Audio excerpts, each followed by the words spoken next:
Welcome back to DFC Books. Today we're diving deep, really deep into Matsuri Isora's Secrets of the Silent Witch, specifically Volume 4. Yeah, and we're not just skimming the surface here. Our mission for you listening is to really unpack this volume. We're talking characters, key events, the underlying structure of the Serendia Academy Festival arc. Exactly. We want to go beyond a simple plot summary. We're pulling out the psychological threads, the political games, the intricate magic system details woven through this whole story. It centers around Monica Everett, right? Yeah. The Silent Witch herself, super powerful, genius-level mage, but also incredibly shy. Painfully shy. And she's undercover as Monica Norton, a student council accountant, basically trying to blend in. Blend in while secretly bodyguarding Prince Felix during this big school festival, which sounds stressful. That's way more than stressful. Yeah. She runs headfirst into assassination plots, old academic rivals pop up, even fellow Seven Sages get involved. It's a real pressure cooker. And the tone we're aiming for here is analytical but still engaging.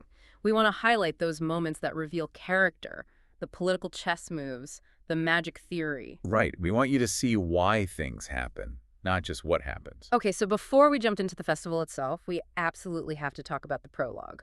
The girl who fled into a world of numbers. Yes. This is crucial. Monica's entire persona, the Silent Witch part, it's born from some pretty intense trauma described here. It's foundational, isn't it? She's originally Monica Rain. At 10 years old, her mother dies. And then almost immediately after, her father, Benedict Rain. He's executed publicly for researching forbidden magic, which leaves young Monica orphaned and vulnerable. And she ends up with her paternal uncle, who, along with the townsfolk, subjects her to just horrific abuse, starvation, cruelty, constant mockery, for a whole year. It's brutal. And that kind of relentless trauma at that age, it broke something in her. So her escape wasn't just like hiding in her room, it was this complete mental retreat. Exactly. She fled into what her father apparently used to call a world of numbers. Think equations, magical formulae, pure logic. Numbers became her shield against everything human. The pain, the cruelty. It was like a cognitive firewall, yeah. Yeah. And it became so absolute, so all-consuming, that she literally lost the ability to perceive people as people. I remember reading that. She saw them only as, bunches of numbers. Yeah, just data points, size, angles, distance, velocity. She couldn't process words normally either. So how did she even communicate? Only by solving equations she derived from the sounds people made. Imagine the constant mental processing required just to exist in the world like that, decoding everything mathematically. It sounds exhausting and agonizing. A defense mechanism, but one that was kind of consuming her. Totally. The text says she was wasting away physically, even as her mind was racing to maintain this numerical shield, just offering these vacant smiles while, rattling off equations. It's a really chilling image. She was basically trapped inside her own mind. Until Hilda Everett adopted her.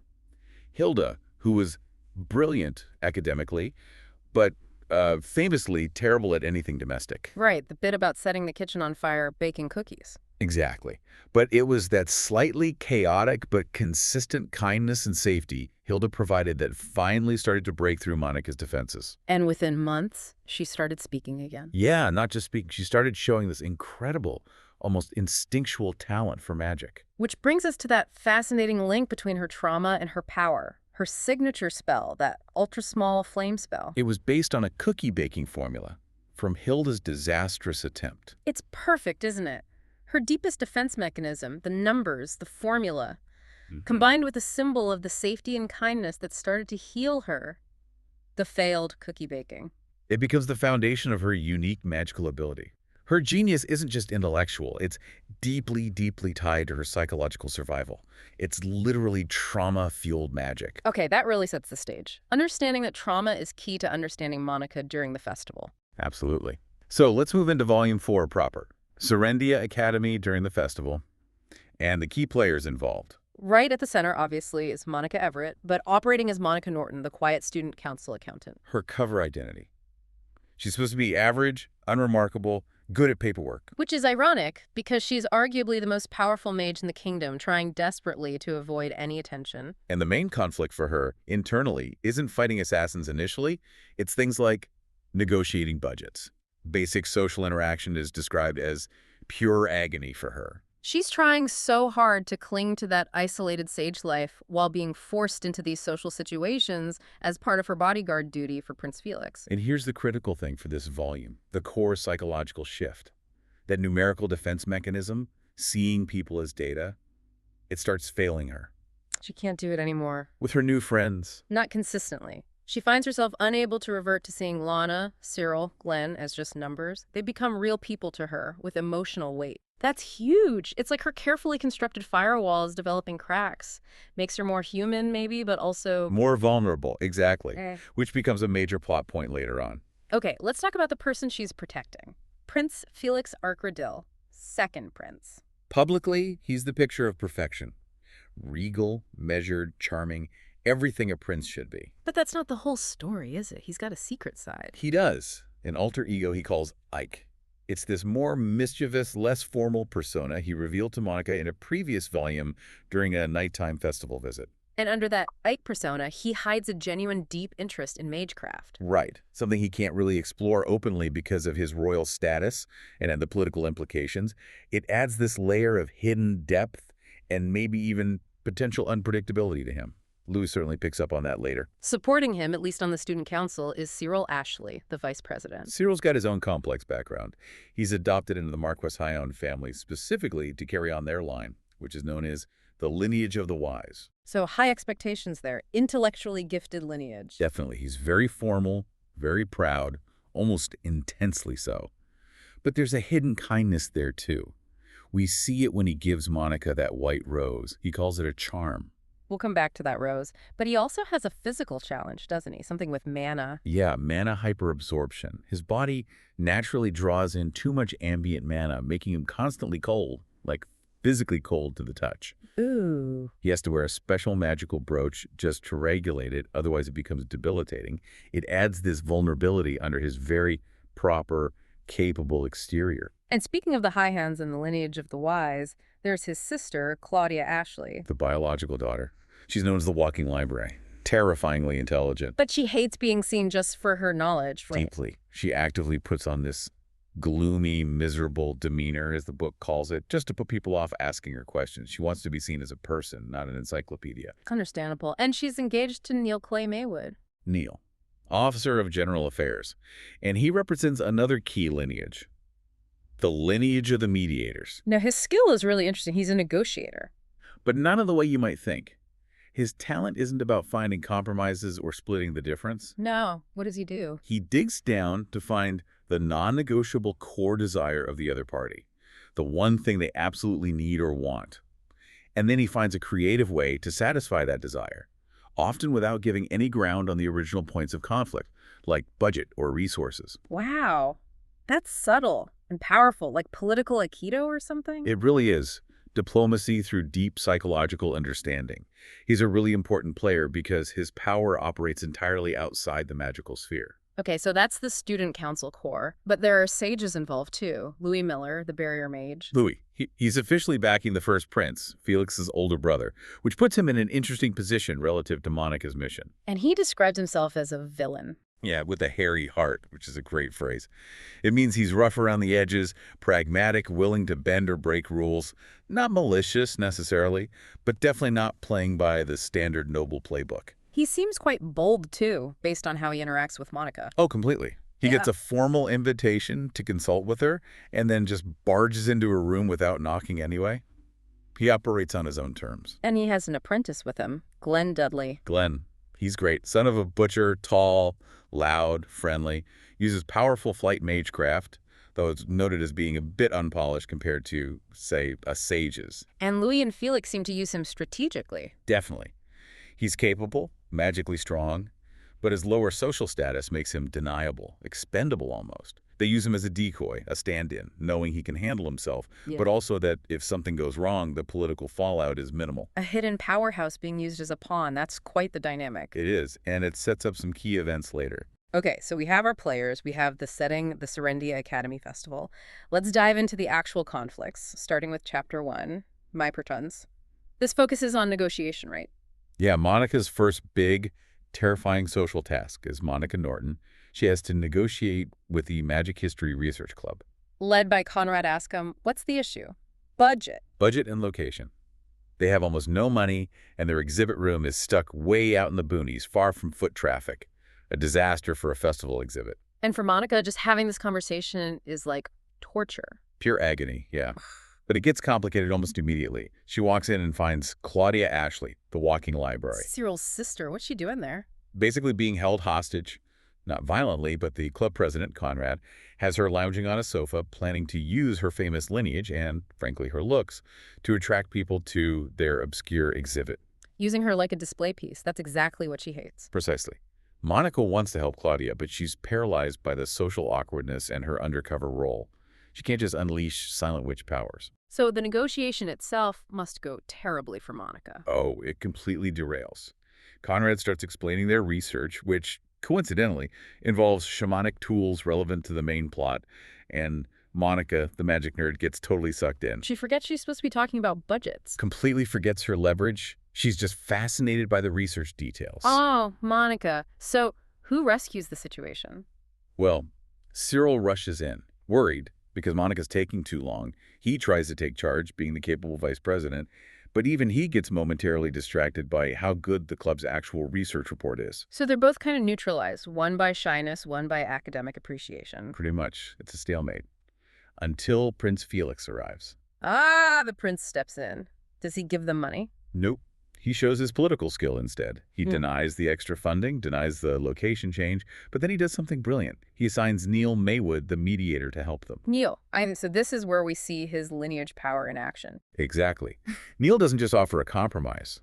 He talks to Conrad, figures out the real goal isn't just money, it's visibility, prestige, getting their research noticed. The non-negotiable core desire. Right. So Neil comes up with this creative fix. They keep their awful clubroom location, but they get to use a prominent, free exhibit corner in the main exhibit room 1. Okay. How does that help the main room? They use that corner to display just enough intriguing stuff, borrow some materials, and create signage that acts as a clear, guided path, leading people from the high-traffic area all the way back to their hidden main exhibit. Ah, he turns the bad location into part of a curated experience. That's clever. Super clever. He satisfies their need for visibility, impresses the ambitious club president, and it costs the student council absolutely nothing in terms of budget or prime real estate. That perfectly shows why Neil's lineage is so valued. Problem solved without concessions. A masterclass in mediation. Okay, moving to Chapter 3, That's Why You'll Always Be My Rival. Here, the focus shifts back to Monica's past and the main mission heating up. She bumps into someone from her old school, Minerva's. Yeah, Bernie Jones. A former friend, also kind of an academic rival back then. What's his story now? He tells Monica he's actually dropping out of school. His older brother died unexpectedly, so now Bernie has to inherit the family's count title. Oh, wow. That's a big life change. Huge. And he frames it almost as a relief, in a way, because it lets him finally admit something to Monica. Which is? That the talent gap between them, especially her enchanted magecraft, was just immense, crushing even. He calls facing her ability a rude awakening. He knows he could never truly compete on her level. So it's kind of a closure moment for their rivalry. Yeah, and it's important because he helps her avoid an old professor she didn't want to see. He does it not just out of old friendship, but recognizing her current importance, implicitly knowing she's on a mission protecting the prince. It reinforces her unique status. Okay, so after that interaction, things get serious. Immediately, she meets up with Luz Miller, the barrier sage, and Louis confirms her fears. The secret mission has been compromised somehow. How? What's the new threat? It's not just about people trying to kill Felix directly. A dangerous shamanic artifact, a necklace called the Crimson Wrath, has been stolen from the Albright family, Ray Albright's family. The Abyss Shaman lineage. What does the necklace do? It's nasty. It doesn't inflict physical harm directly, but it messes with emotions. It amplifies negative feelings, aggression, resentment, malice in whoever wears it. Oh, that's subtle. It could make someone lash out or self-destruct or attack someone based on amplified grievances. A perfect tool for political sabotage. Exactly. And Louis reveals this cursed item has somehow ended up right here at Serenity Academy. And Monica figures out where it is. Pretty quickly. She deduces it's being used as part of a costume prop for the school play. Specifically, the necklace worn by the actors playing Queen Amelia, a student named Eliane Hyatt. Okay, so they need to retrieve it. Sounds like a job for the Silent Witch. You'd think. But when Monica actually finds the actress wearing it, she just freezes. The Hmm. social awkwardness, the espionage aspect, having to interact and make a swap, she can't do it. Her shyness overrides her mission imperative. Oh, no. So who steps in? Her collaborator, Isabel Norton, the one posing as her accomplished, slightly haughty older sister. Isabel pulls it off. Brilliantly. She puts on this fantastic villainous act. She marches over, loudly scolds Monica for loitering and being awkward, making a big public scene. Creating a A distraction. perfect distraction. Yeah. But while she's doing that, she subtly signals Monica. Monica uses a tiny, enchanted wind spell, showing their silent teamwork. What does the wind do? Isabel uses the gust to seemingly accidentally snap the chain of Ilian's necklace, the Crimson Wrath. Whoa. Then, quick as anything, Isabel swaps the broken cursed necklace with her own expensive ruby necklace, pressing it on the flustered actress as a replacement. And the cursed one. Isabel hands the broken chain, the actual Crimson Wrath, to Monica, lightly assigning her the chore of getting the cheap thing fixed. Wow. That's intricate. Public performance, silent magic, quick swap, plausible cover story. It's dazzling. Isabel secures the cursed item, protects Monica's cover, reinforces her own perfect older sister persona, and carries out the espionage, all in one smooth sequence. Isabel is seriously impressive. She really is. And we get a final confirmation of the danger from Ray Albright himself, the Abyss Shaman. He shows up, Mr. Gloom and Doom. Pretty much, he's wandering around complaining about how bright and cheerful the festival is, how the white uniforms hurt his eyes.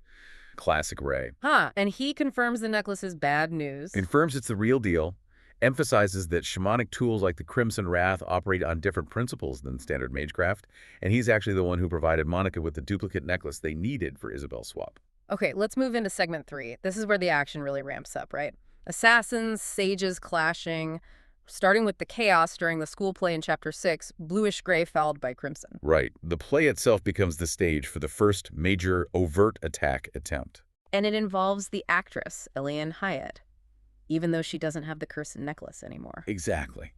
It seems the Crimson Wrath, even having worn it briefly, might have amplified her existing resentment. She was already bitter because Prince Felix refused the lead role in the play. So she decides to lash out. At the replacement hero, Glenn Dudley Louis' apprentice, the butcher's son, Yeah. and maybe also at Monica, who she sees associating with Felix, Ilian wants to humiliate them. How does she do it? Magic. Yeah, a subtle attack spell.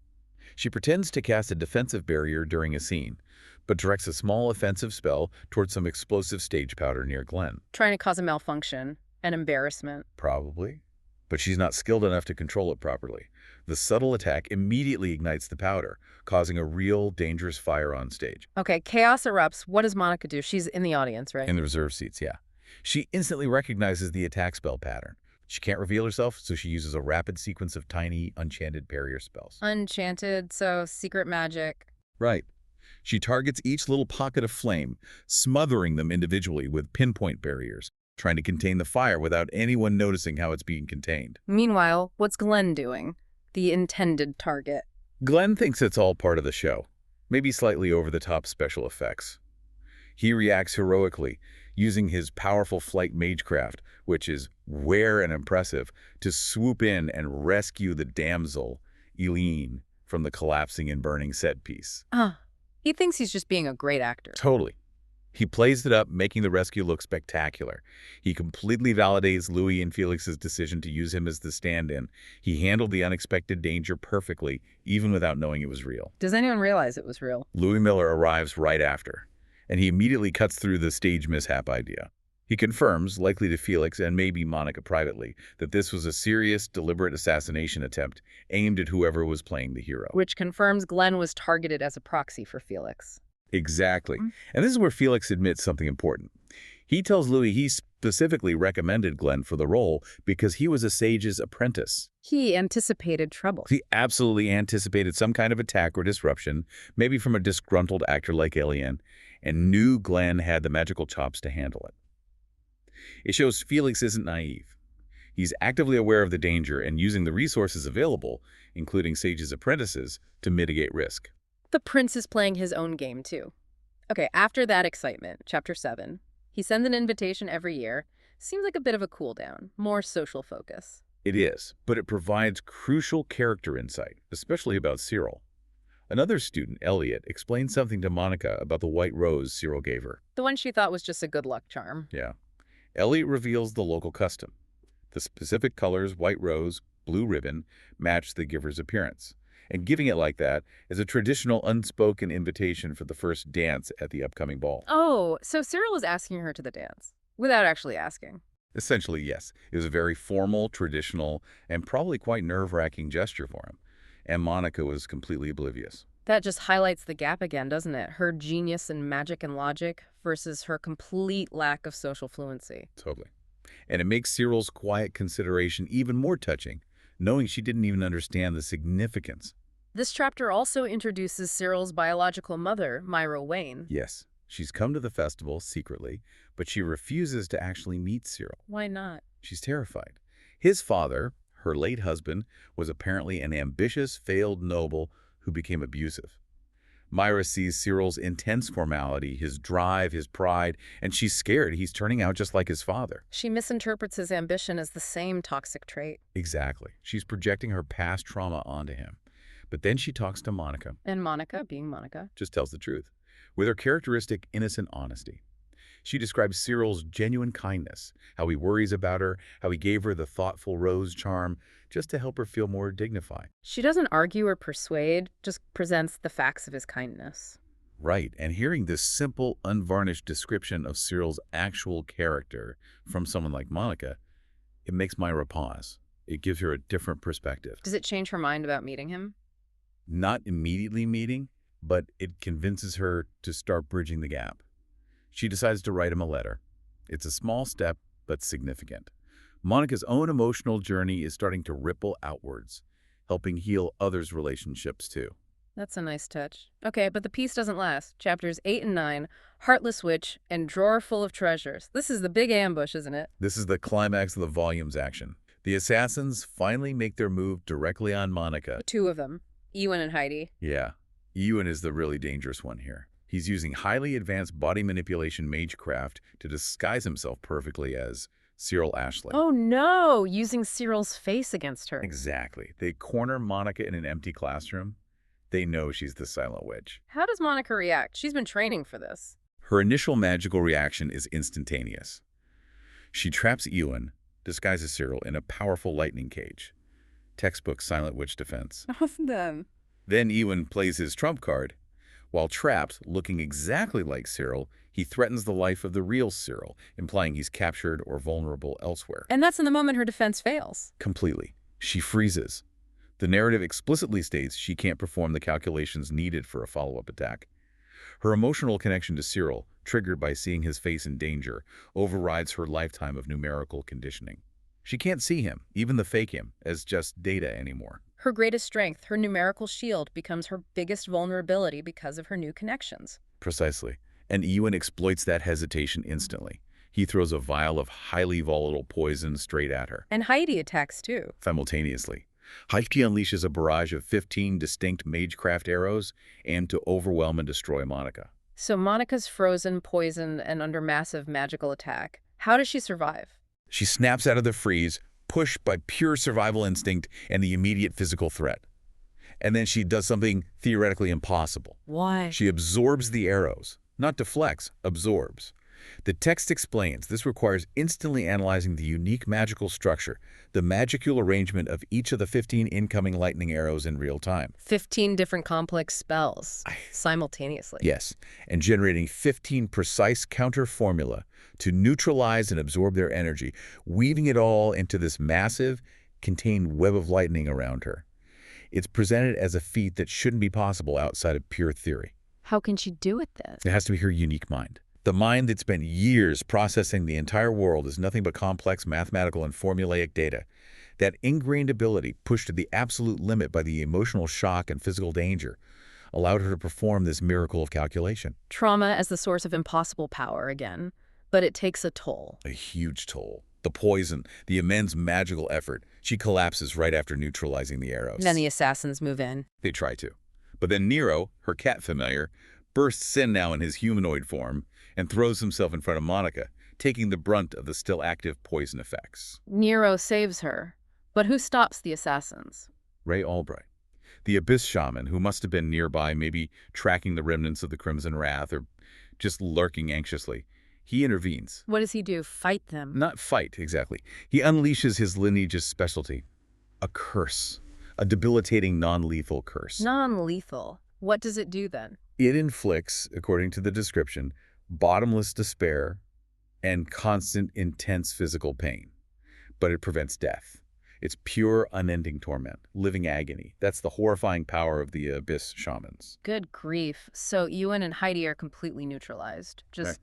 suffering. Exactly. Taken off the board without being killed. And then Louis Miller arrives, late to the party. Right. He assesses the scene, retrieves Monica, but he's distinctly cold towards her. He witnesses her emotional breakdown, her freezing up, and basically calls her newfound humanity a liability. He thinks she was better off as the unfeeling calculation machine. He clearly valued that heartless efficiency.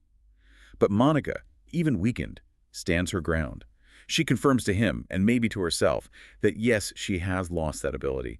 She can't just see her friends as numbers anymore. She chooses the connections. She explicitly thinks about the mementos she keeps the handkerchief from Casey. Cyril's rose and values those memories more than her old numerical shield. It's a profound character moment. But the assassins revealed something before Ray cursed them, didn't they? A clue. Yes. Ewan, before he was totally incapacitated, mentioned seeing traces near Prince Felix, traces linked to someone called Traitor Archer from the Empire. Traitor Archer, that sounds important. Extremely. It shifts the whole context. This wasn't just a random assassination attempt.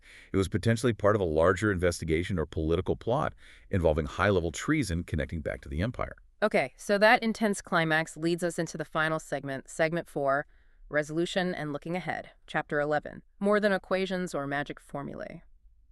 This sounds like it focuses on Monica's internal shift. It absolutely does. It's the quiet, emotional culmination of her journey in this volume. What happens? Is she recovering from the poison? She's still weak, dealing with exhaustion and the residual effects, but she's determined to prove she's not useless, that she can still handle his student council duties despite her emotional liability. So she pushes herself too hard. Totally. There's a task involving carrying a big tub of Magecraft-created ice to the kitchens. She refuses to bother Cyril for help, wanting to show independence. Let me guess. She collapses. Right in the hallway, yeah. Overexertion plus the lingering poison. And who finds her? Please say it's Cyril. It is Cyril. And he immediately drops his usual formality. He just scoops her up and carries her bridal style to a nearby resting room. Ah, that's quite a step for the formal vice president. It really shows how much he genuinely cares beneath the stiff exterior. And while she's resting, they talk. He admits he felt anxious giving her social tasks, knowing they stressed her out. He was aware of her struggles. He was.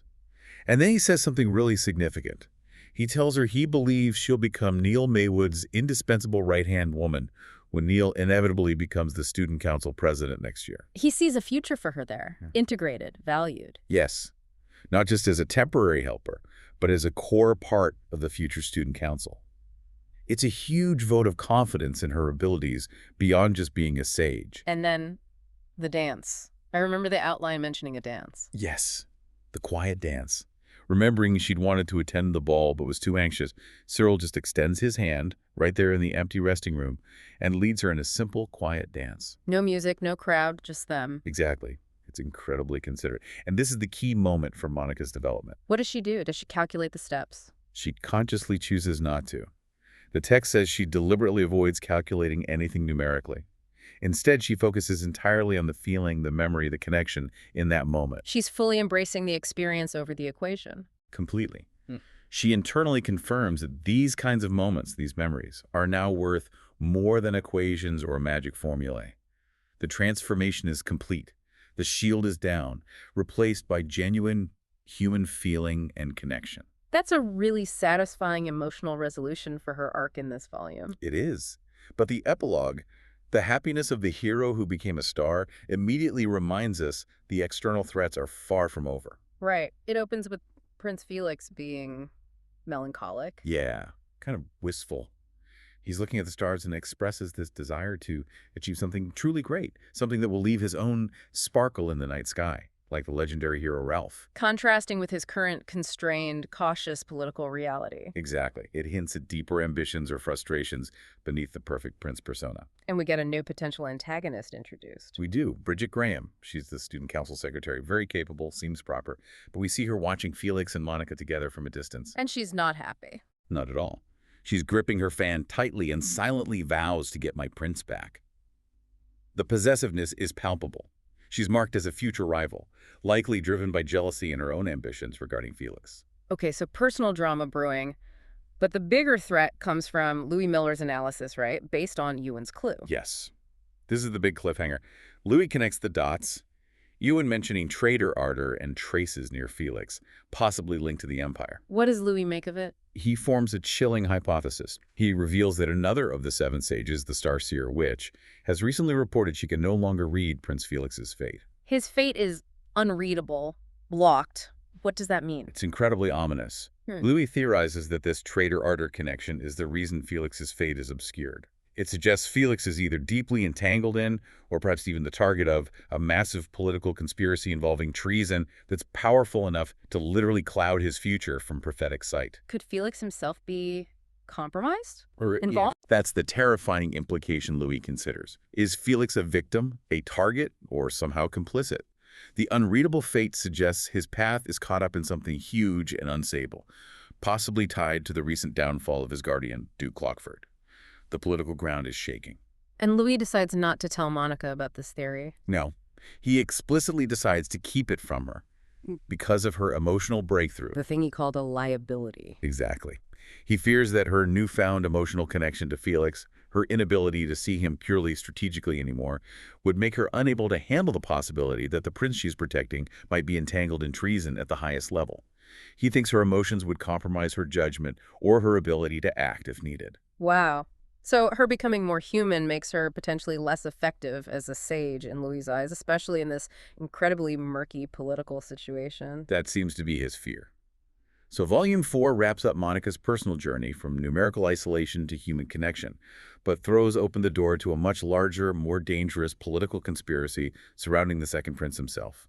We really saw it all unfold. The intricate political plays by Felix and Neil. The unique magical threats, from shamanic curses to body manipulation magecraft. And Monica's own internal battle, culminating in that impossible feat of magic born from both trauma and the will to protect her friends. And seeing her finally choose those connections, value those memories over the cold logic that defined her for so long. So, thinking about Louis' final theory, the unreadable fate, the link to traitor ardor, the idea that Felix's destiny is obscured, it leaves us with a pretty heavy question, doesn't it? Definitely.